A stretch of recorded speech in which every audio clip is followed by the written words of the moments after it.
Hey guys, I'm Jonathan. This is Bi-vocational Ministry, and today I'm going to do a review, just a basic review of the Simplified King James Version. So let's get right into it.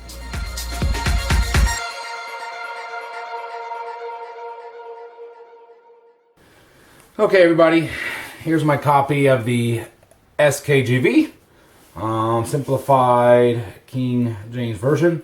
Before, I gave you a preview about it, and if you can look that video, I'll put the link in the description. But this is just a review of the actual translation itself. I did a preview where we looked actually at the pages and a little bit of the text, just a little bit of a preview. But I kind of want to talk to you about the review, and let me go into that. Let's see here. I have some notes. First off, I want to tell you that this is probably my favorite real update of the King James. So I have some categories here. What I did was I just read a couple books of the Old Testament, a couple books of the New Testament. So I wanted to get a little bit of a feel for both. This is not a complete review. I did not read the Bible entirely through. I just read a couple books in the Old, a couple books in the New, to try to get a feel of how the translation was done. And I have some ratings here. So in regard to respecting the KJV base, how well did they respect the base of the KJV? Honestly, I gave it a 9 out of 10, but I easily could give it a 10 out of 10. It's just, they did a really good job at retaining the King James base, and I really like that. And the reason why is it seems like updates, when someone does an update, it's either they change way too much or they don't change enough. Like, they don't change enough in regards to it really wasn't an update, or very little update, it should have been, or they changed too much and now it's like a whole new translation. So as for the actual KJV update, I give them a really high score of actually retaining the KJV base. It would be very hard for a King James onlyist person to use their normal arguments against this update. And I've heard many people, if the King James will say, well, if all it is a textual update, then we would be for it. We would support it if it was just a textual update, but they always change things. Well, I'd like to see how this one is actually not, if they'd accept something like this, that it is an actual text update. Now, in regards to easy to read, I give it a 10 out of 10. And I'm just going to be very honest with you when I say, I actually believe that this one's easier to read than even the New King James. And maybe it's because I'm a few years into it. Maybe I'm a little bit older. Or maybe it's because I'm a little more familiar. I don't know. What I do know is when I read it, and the books that I read, they were extremely easy to understand. They were easy to comprehend. And it was a very natural read. They did a very good job of making the language contemporary, where I could read it and leave the language. Because if you remember when I did my KJV update, most of the King James is in modern English. There's just a few places that makes it kind of awkward and unique. But this one actually I think does a really good job. How does it compare to the KJV ER? I'm going to be honest with you, and I have the KJV ER right here. So this is the Simplified King James. This is the KJV ER. You can see that. I actually think the Simplified King James does a better job. In regards to the King James Version Easy Reader, it's almost like they didn't go far enough. That it's still King James, and they would say that it's still King James. It very much is. But the thing is, what they did to the text could have easily just been in the footnotes, like Thomas Nelson's reference Bibles put them in, and then you necessarily wouldn't even need the update. So they didn't actually do enough. So I actually think this is an actual update of the King James in a way that we can understand. I thought that was really well done. How does it compare to the New King James? And and what I liked about in regards to the SKJV, I feel like they updated the right things where the KJVR didn't go far enough. They didn't update enough of the right things. Okay, now in regards to the New King James, what I liked about my initial interaction with the SKJV is they actually didn't update the right things. And one of the things that when I was first carrying, because I carried the New King James for like 12 years. I carried it, well, longer than that. I carried it for a long time. And the issue that I have with the New King James while using it was, it's a good, accurate translation. It served me well. I really went well. But in regards to its updating of the King James, because KJV is in the name, they updated things that weren't necessarily out of date and they weren't necessarily incorrect.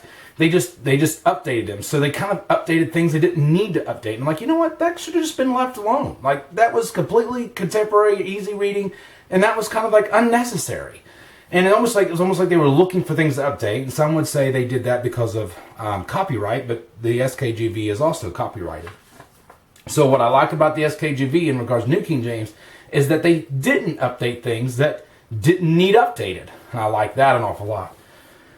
So, and I guess I'll say this. If this was 16 years ago, 17 years ago, and let's say 16 years ago, and I was starting down this road of looking into textual criticism, actually I'd say more 15 years ago, and I was looking into textual criticism, and I was looking into a Bible to carry and a Bible to use, what would I have used out of the, because I didn't end up using the King James. Back then, when I was first really digging into the subject, but also the Bible, I would have really probably preferred the SKJV over the New King James, because the SKJV was close enough to the King James back then for me that I would have been a lot more, I would have just enjoyed having it more so than the New King James. That's not to say it's better, it's just in regards to what I was looking for back then. So let me talk about the things I liked about the SKJV that I saw. Was one, it kept the strengths of the KJV, and what I mean by that is there's certain translations that the KJV holds that are not based off modern social agendas. You see things like male prostitutes, and you see things like where they're removing some of these things, or they're putting these things in, they're retranslating things, and you're like, why do they put that? Well, because, and they do a little more interpreting. I like that the King James didn't use that kind of stuff. And what I liked about that is it kept the strengths of the King James. And one of the arguments I've always used for people to at least own a King James, even if they don't you normally carry it or read it, is that it was translated in a time where these social agendas we see now, and I'm talking about also not just the liberal side, but there's even a conservative side of an agenda here that influences translation. And I said that one of the strengths of the King James was it was translated 400 years ago. And so they might have had their own social agendas, but they weren't the same social agendas. And that kind of give you a basis. And if you don't study the languages, the original languages, that was a benefit to having it. One of the other things I really liked about it was the names of God. Now, when I was in Bible college, I took a course called Spiritual Formation, where we had to study the names of God. And when we did study the names of God, now the Bible college I went to was critical text. The professors used New American Standard. New American Standard was the big one. The Old Testament professor liked the NIV. But they were modern translation advocates. They weren't KJV people. But when we went to spiritual formations and we were learning about the names of God, Jehovah Jireh, Jehovah Nisi, such like that, we would go back to the King James because the King James actually had those in the text. So one of the questions I had was, does this Bible retain those names? Because we know that the New King James takes them out. Of course, it puts them in the little footnote, but it takes them out of the working text. And sure enough, it's in there. So what I liked about it was the names of God that was in the King James are also within the SKJV. And they're still in there, and I like that. So if I'm working with a disciple, I'm talking about the names of God, or someone who's trying to grow in their faith, I can actually see those in the text and use those for them. I also like that they kept the exposition quality.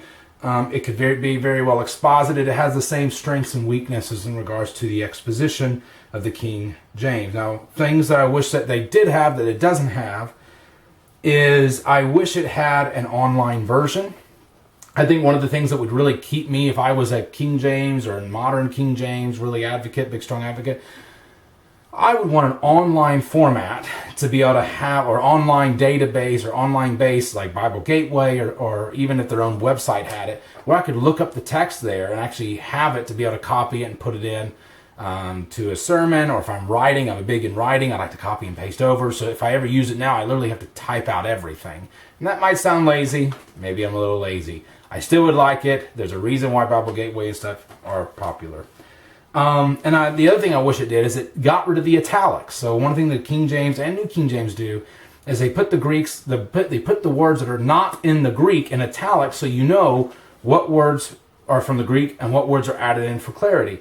And in regards to this, at least this version, all those italics are removed. It's just the text. and you're not sure what are put in from translators and what's put in from the Greek. So I wish they would have kept that. Now let me conclude. If I would not have carried the NKG, I probably would not have carried the New King James Version if I had had this version. If I had had this version when I was younger, I probably would have carried this version and then perhaps would have moved over to the New King James later, maybe. But I probably would have carried this one because of the people I was around and the positions I held back then. I probably would have carried this one. I am going to start recommending this Bible to people who say, man, I love the King James, and I've carried the King James, or my church uses the King James, and I just really can't, really struggle. And there's people who struggle reading, and that's where King Jamesers will come in and say, well, I don't see why it's so difficult. It's a third or fourth or fifth or whatever grade reading level.